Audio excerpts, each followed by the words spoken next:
Vaksin ini ikut pada tubuh kita juga. Saya ini dah 4 kali vaksin, hampir 40-an dah hidup lagi. On the way nak masuk yang kelima. Dengar. Saudara, tak nampak muka atau nama, tak tahu akaun betul ke tidak, tapi tak apa. Kerana saya, kawan terbaik saya hampir 4 dan dia cukup takut. Walaupun dia orang yang bijak, profesional ke apa ke. Jadi saya pun tak faham, tapi saya tak cemooh dia lah. Dia ikut kita jalan ke, kita batuk sikit dia cepat tutup, dia cepat jauhkan diri. SOP ni kita kena faham. Vaksin itu telah diberitahu oleh WHO dan KKM dan semua doktor bahawa ia bukan jaminan. Jadi kita bangga ambil, sebenarnya tak ada beza dengan orang yang tak vaksin. Itu kena beritahu kerana tak ada jaminan. Dia cakap boleh mengurangkan, tapi macam mengurangkan kemalangan, tapi masih berlaku kemalangan lagi, makna dia bukan jawapan, dia bukan ubat. Jadi saya bincang di sini cara nak elak, cara sangka baik. Dan SOP menyatakan sebenarnya penjarakan dan kuarantin sudah cukup. Ikut semua sains beratus tahun. Jadi tak perlu lagi tutup. Ada orang masih berseorangan atas katil ke, dalam rumah ke, dalam kereta, masih dia tutup. Tutup dari apa? Nafas sendiri. Jadi kadang jadi kita tekanan jiwa lah kerana tak ikut logik. Jadikan kita bodoh. Jadi kita tak cemuh perkara ini. Cuma kita kata tak ikut sains yang sepatutnya lah. Dan Tan Sri DG Noor Hisham masa jawab di mahkamah baru ni kepada Dr. Roland, dia kata dia tak tahu. Dia ikut je orang. Dan Mufti pun ikut juga KKM, dan KKM kata dia tak tahu, dia ikut pakar dan pakar. Sebenarnya kita macam Dr. Glenn Campbell, you boleh google lah, seorang pakar sendiri dah mula sangsi lah, kerana dia kata immunity diri itu lebih penting. Itu sebab saya cerita tentang makanan. Dan keadaan vaksin itu yang bukan vaksin, dia eksperimental, dia mRNA. Jadi itu antara sebab saya tawakuf lah, saya kata berkecuali tunggulah dia habis eksperimen, kerana tubuh badan kita, sebahagian dari syariat ialah jaga tubuh badan kita, jangan benda haram masuk benda kita, benda subahat, benda kita tak tahu.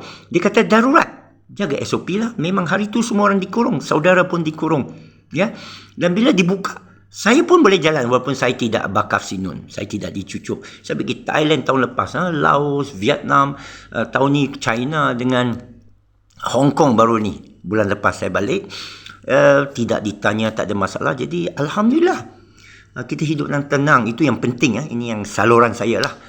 Begitu saya nak anjurkan kita, jangan ada prasangka, jangan ada teori konspirasi, tidak ada grafin oxide lah, saudara, selamatlah, tidak ada microchip dalam lah. Cuma stres yang boleh memudaratkan saudara. Dan juga kenapa nak kenapa tak bina immunity diri badan kita, siap vitamin C, vitamin D, jemur matahari. Itu sepatut ditekankan, tak ditekankan. Dia kata kena wajib, harus tapi wajib ambil vaksin itu. Lepas tu tak ada jaminan. Lepas tu nak dijadikan pasport vaksin mandatory, tapi Amerika menentang lah, Eropah menentang. Kita tak tahulah kita nak terima, kerana nampak sangat saudara pergi klinik tengok semua penajaan tahu kan, bila saudara sakit kan, dan kawannya saya ambil 4 dos tu pun sakit kan, saudara pun sakit lepas tu kan, lagi sakit pun ada, demam ada, COVID pun kena juga, tak ada jaminan. Jadi akhirnya orang kata endemik, buat seperti biasa. Tapi sekarang ni dia naik balik, pandemik X ini kita percaya kerana Donald Trump akan jadi presiden semula. Dia guna taktik yang sama, tak mahu orang undi melalui pos, di mana dia boleh kawal undi digital lah. Jadi kita kena celik politik. Jangan tubuh badan kita diserah begitu saja, macam zaman orang Baghdad Muslim berbaring atas jalan, lelaki semua bagi seorang wanita Mongol boleh penggal kepala satu persatu, kerana kita tak tahu apa dalam tu. Saya tak kata dia akan bunuh semua, saya harap tapi kalau saya salah, bagus juga. Tapi saya percaya tak ada banyak-banyak perlimpangan lah. Kalau mati semua kan syaitan dia akan menangis lah. Bil pagar pun tak dapat bisnes engkau ni. Kalau kita mati, yang saudara mati ke apa kan, tak ada bisnes lah bagi kerajaan. Kata, berapa nak cucuk? Dulu 10 juta, sekarang tinggal 2 juta, 80% dah meninggal. Kuranglah bisnes dia. Kuranglah duit pada bil pagar, pharmaceutical yang menaja WHO. Mereka perlukan penduduk yang ramai. Sebenarnya bumi Allah ini maha kaya, boleh menanggung lagi banyak.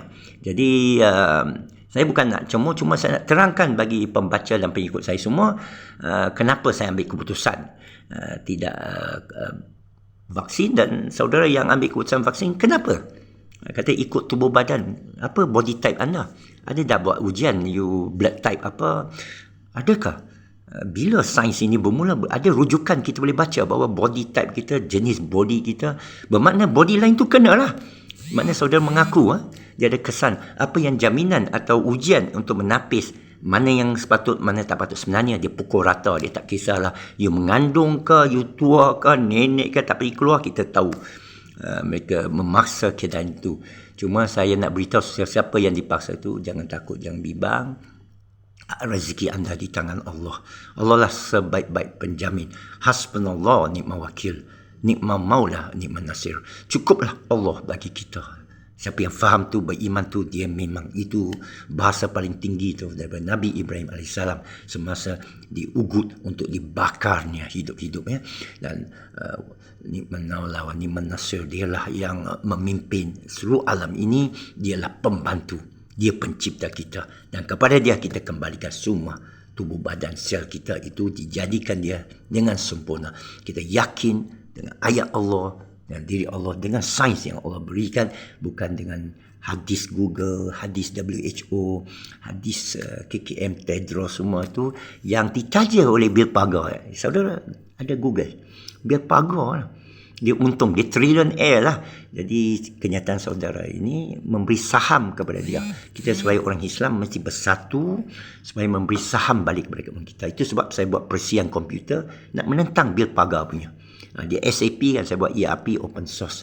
Inilah perjuangan saya, dan saya ajak saudara untuk bersama atau menerangkan fitnah itu kena dijelaskan. Sekian, terima kasih. Assalamualaikum.